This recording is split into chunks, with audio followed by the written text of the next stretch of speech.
Hello viewers and welcome to Explore as we bring to you the latest news in and around Africa. A man who reportedly set fire to South Africa's parliament was apprehended with explosive. Zandile Christmas Mafe is facing 5 charges including 2 counts of sabotage in connection with the incident that destroyed the historic Cape Town building on Sunday.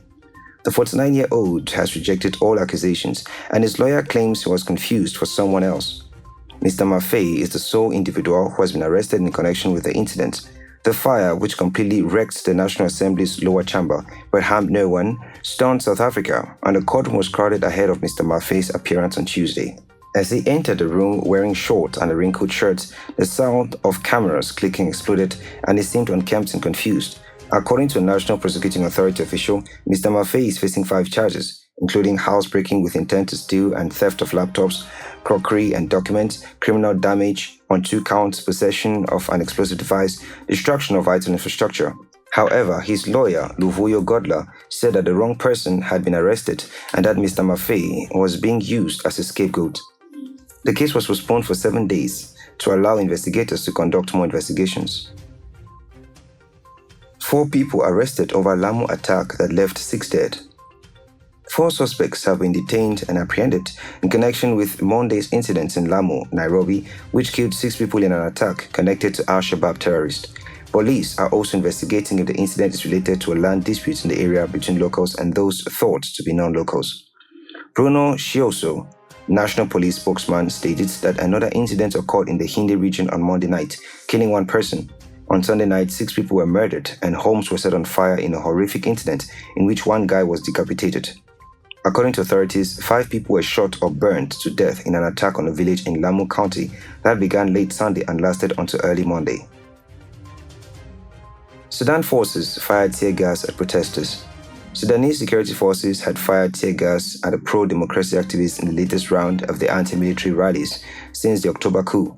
Thousands of protesters went to the streets in many towns, screaming anti-coup chants and demanding the collapse of Sudan's ruling council. Tear gas was used to disperse the protesters in the Sudanese capital of Khartoum and at the port city of Port Sudan. The demonstrations on Tuesdays came 2 days later after civilian Prime Minister Abdallah Hamdok resigned. Mr. Hamdok resigned after a recent power-sharing agreement he struck with the military, which provoked an uproar. Rallies calling for the restoration of complete civilian authorities have taken place around the country since the army took power on October 25th. The military has frequently used force to retaliate. According to the pro-democracy Sudan Central Doctors Committee, at least 56 people have been murdered during protests so far, with the majority being shot by security forces. 39 people died in Uganda in the New Year road accidents. According to the Traffic Police Directorate, at least 39 people were killed in traffic accidents as the country welcomed the New Year. Farida Nambima, Traffic Police spokesman, told the media at a joint police news conference at the Naguru headquarters on Monday that there were 106 accidents between December 31st, 2021 and January 2nd, 2022. According to ASB, Napima, 29 of these accidents were deadly, 52 were serious and 25 were minor. She went on to say that there were 117 victims in all, 39 of them died and 78 were injured in the 106 incidents. Nampima went on to state that reckless driving was responsible for at least 94 of the total accidents reported, and that there were 7 hit-and-run accidents, with at least 3 of them attributable to driving under the influence of alcohol. Only 1 collision was caused by careless pedestrians, and another occurred when a passenger fell from the vehicle. According to the same spokesman, a total of 1,379 traffic offenders were apprehended and given EPS tickets for different traffic offenses at various places around the country during this period. The traffic police spokesman asked all road users to be cautious when driving and urged drivers to avoid reckless driving, which has been identified as the top cause of fatalities on the roads. Nigerian gang leader releases kidnapped victims. The leader of a renowned armed gang in northern Nigeria's Zamfara state is said to have freed more than 50 persons who had lately been kidnapped. Witnesses reported seeing buses packed with hostages traveling to Gusau, the state capital.